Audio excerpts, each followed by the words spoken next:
Hello folks, welcome to Lexia Academy. In this video, we will be discussing a current affair topic presented to you by your faculty, Sushma KP. So what is the topic that we will be looking into today? What is India's approach to citizens on death row abroad?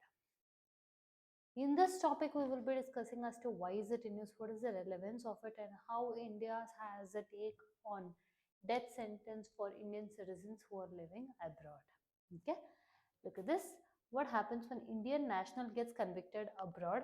Has the Indian government able to successfully intervene and commute the death sentences of some of these nationals? We will be answering all of these questions throughout the course of the video.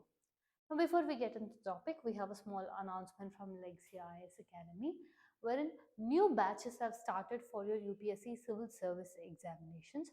For those of you who are either working professionals, graduates, or still studying, Lexia IS Academy has started both your regular weekday classes as well as your weekend classes for your working professionals and students who are still studying.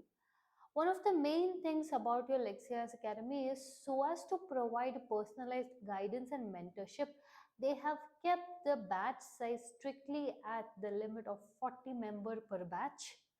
And be it your prelims, mains or interview, throughout you have handheld, hand guided mentorship, be it from your mock prelims test or your mains answer writing or mock panel interviews. If you want to see what kind of classes are conducted, you can go to Lexia's mobile application and have instant access to your demo class, or you can even schedule one in the offline. Irrespective of what your graduation is, whether you have a strong foundation basics or not, Lexia's Academy offers you foundation classes in the form of NCRT classes, and then advanced classes are done for you. More details regarding these will be provided in the description box below. Do check that out. For anyone who is attempting prelims in 2025, Lexia IS Academy has come up with all India free prelims mock test. Make yourself available to this, utilize this, see how your preparation is and make necessary changes. Alright, now coming back to the topic. Let's keep it like a story only, okay? Let's say this one person. This person is Shahzadi Khan. Okay. His father had filed. He is working in. He is in UAE. Okay. His father had filed a petition with Ministry of External Affairs as to what happened to him. Few days later, Ministry of External Affairs told that this person has been executed. And in the same week, Ministry of External Affairs also told that two other people were also executed on different accounts of crimes. Now, this person, Shahzadi Khan, was executed, that is, death penalty was given in connection to a murder of a child. Okay. Now, the question raises, wait, that person is not a national of UAE, he is an Indian national. And someone else somewhere is giving him death penalty. And when asked about the petition to MEA, later is when your MEA told that yes, that person is executed.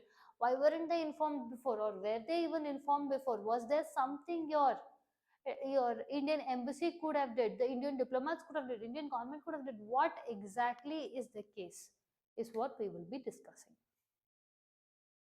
Now assume it like this particular individual story I told you. There are certain countries, for example, your UAE, Saudi Arabia, Oman, where they are morely autocratic, authoritarian, and also you do not have a transparent judicial process. In that case, India or Indian embassy has very less to offer to these people. What do I mean by this? Let's say in countries like Saudi Arabia, person first will be arrested, judicial pronouncements will happen, then at one stage they even have the concept of pardon. In a country like Saudi Arabia, let's assume, which is very authoritarian and it does not have a transparent judicial process, an Indian national is working or living in Saudi Arabia. That person is arrested, tried, and even executed. Up until the execution, your embassy, Indian embassy, will not be even told about it. It will not be told that yes, your person has been arrested. It will not even be told that your person is going through judicial trial. It will not be even told that yes, this person will get a pardon or pardon, nothing. After he is executed, a formal letter will be sent to them that they will tell it to the family members. This is what had happened in this case. Let's say in some other countries where they have a free, fair, open judicial trial means the embassy will see, okay, this particular person is arrested, is it? Okay, we will appoint a lawyer from our side.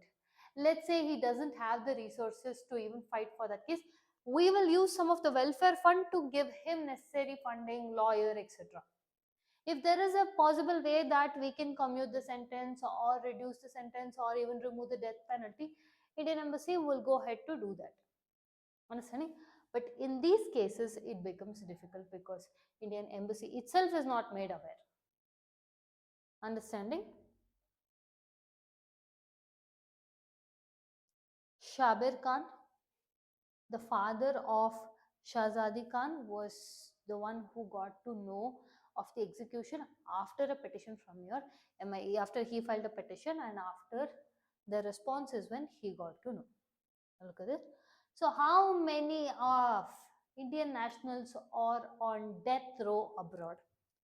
As of now, in a question asked by Rajya Sabha, Ministry of External Affairs has spoken Rajya Sabha telling that as of now, presently 49 Indians are on death row. The highest of them are with UAE. 25 Indian nationals are on death row there. Next is 11 in Saudi Arabia. Now,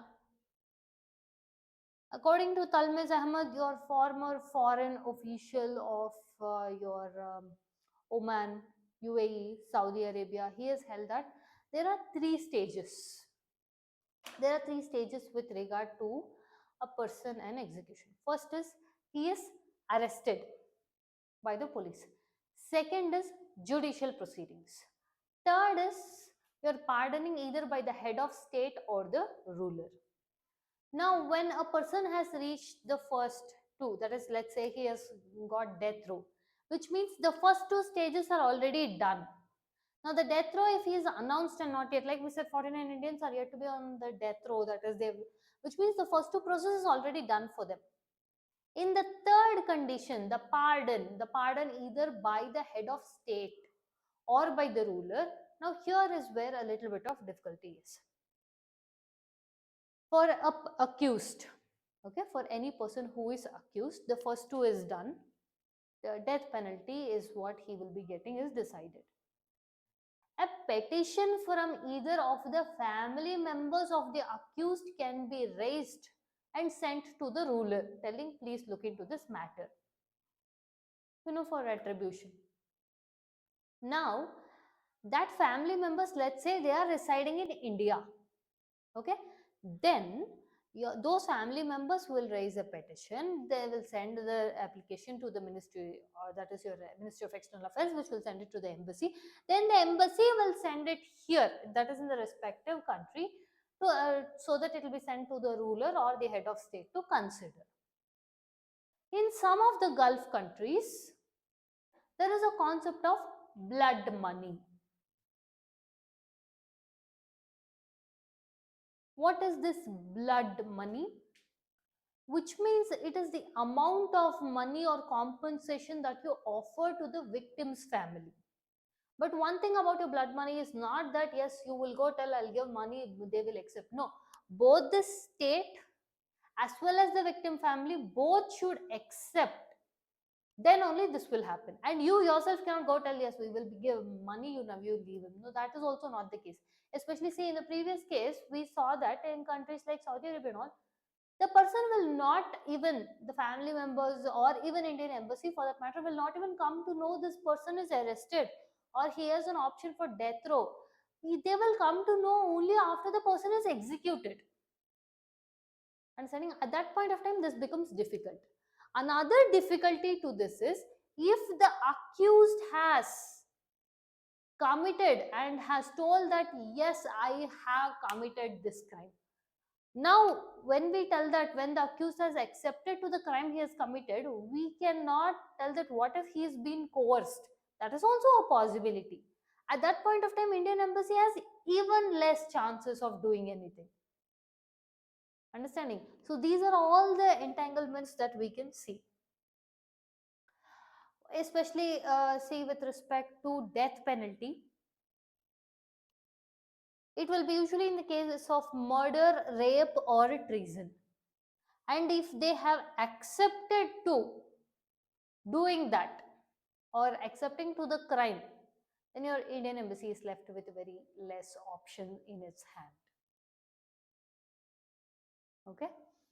Look at this. Embassy receives a formal note about the details of the Indian after the execution, not before. This is not in every country, but in few of the countries this is happening.